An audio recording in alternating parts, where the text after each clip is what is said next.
Good morning everyone. Very welcome to all of you. So in this particular chapter, we are going to learn what is k nearest neighbor machine learning algorithm.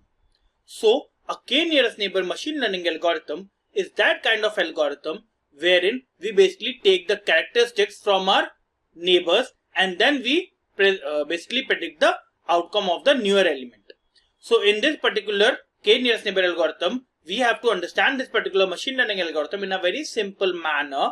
That let's say for example you are living in a home, okay, and you have three neighbors living nearby you. One is living at a distance of 10 meters. The second one is living at a distance of 20 meters.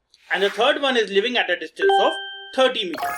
Okay, so you, according to this particular machine learning algorithm, you will be having more characteristics, or you will be possessing more characteristics of the neighbor which is at a distance of 10 meters as compared to 20 meter distance neighbor and 30 meter distance neighbor.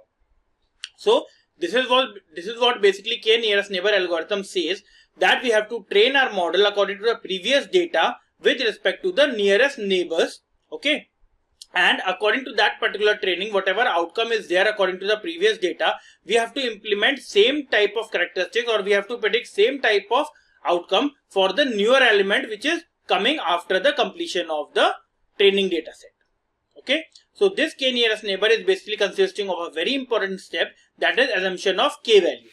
K values are nothing but the number of neighbors we want to possess, or we want to have the characteristics to basically ensure that okay, our machine has trained in this particular manner that it will be possessing k. Let's say for example k equal to 3, that means our machine learning model will be possessing the characteristics of three nearest neighbors.